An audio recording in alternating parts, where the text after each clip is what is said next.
tengah.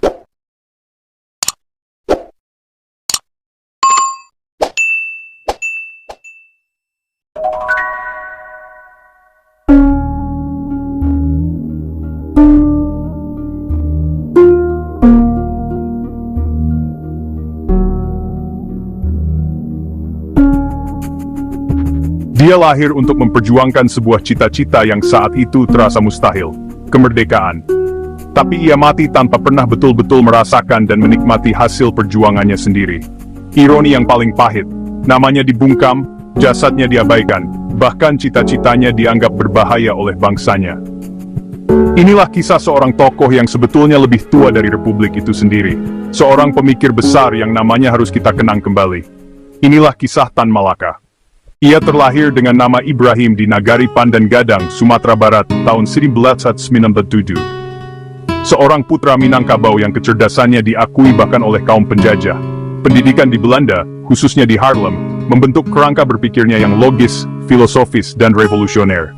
Namun, hati dan jiwanya sepenuhnya berpihak pada rakyatnya yang tertindas. Dia bukan sekadar tokoh kiri, dia adalah seorang idealis murni.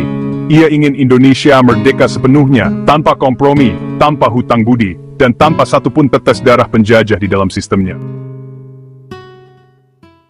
Sebelum Soekarno mendeklarasikan kemerdekaan, Tan Malaka sudah menulis buku Naarde Republik Indonesia, Menuju Republik Indonesia. Buku itu jadi pondasi ide kemerdekaan, bahkan saat banyak tokoh lain masih berpikir tentang dominasi Belanda.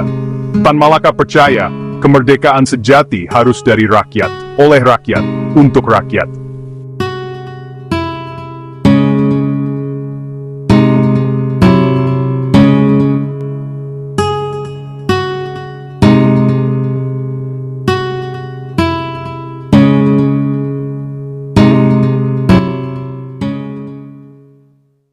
Tapi apa yang terjadi setelah Indonesia merdeka? Tan Malaka justru dituduh pemberontak. Ia dikejar, diasingkan, dan akhirnya dibunuh oleh bangsanya sendiri. Ironi yang kejam, seorang pahlawan kemerdekaan mati di tangan tentara republik yang ia perjuangkan. Bulan Maret 1946, pemerintah Sjahrir malah menangkapnya dengan alasan menjaga persatuan dan ketertiban negara. Padahal dia sudah 20 tahun lolos dari polisi Belanda. Sekarang malah dipenjara sama negara yang dia sendiri impikan. Dia dituduh mau menjatuhkan pemerintah yang sah. Dia dituduh sebagai pemberontak berbahaya. Pemerintah menandatangani perjanjian Linggarjati. Perjanjian itu mengakui kedaulatan Belanda atas sebagian besar wilayah Indonesia. Bagi Tan Malaka dan pengikutnya, ini pengkhianatan besar, menyerahkan kemerdekaan sepenuhnya. Tan Malaka sering dicap komunis. Tapi ideologinya bukan komunisme murni. Ia menggabungkan nasionalisme, Islam dan sosialisme menjadi satu paham kemerdekaan sejati. Ia percaya, tanpa keadilan sosial, kemerdekaan hanyalah slogan kosong.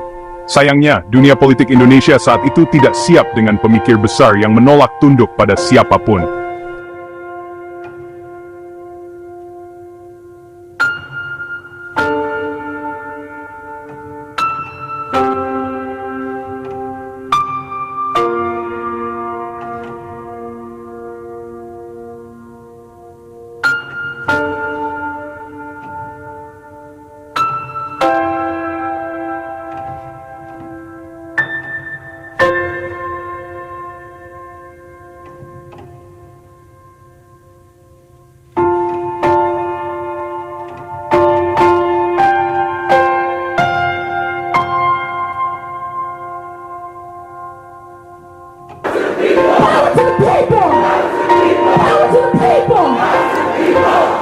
Now, before we close this off, I just want power to the people.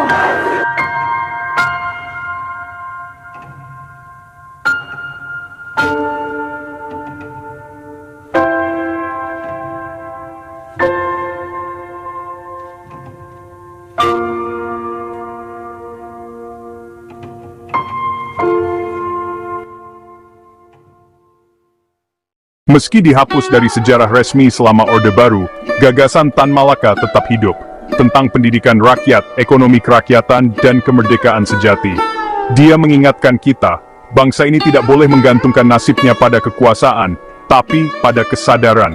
Meskipun dinyatakan pahlawan nasional oleh Soekarno pada 1963, Gelar itu diabaikan selama beberapa dekade. Hari ini kehormatan itu mulai selaras dengan kedudukannya sebagai pemikir orisinal dan pahlawan tragis. Bukti bahwa warisan meskipun terkubur tidak pernah benar-benar mati.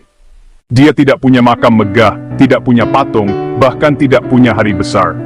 Tapi tanpa Tan Malaka, mungkin kita tidak pernah tahu arti kata republik. Ia mungkin dibungkam sejarah, tapi tidak pernah hilang dari ingatan bangsa yang sadar.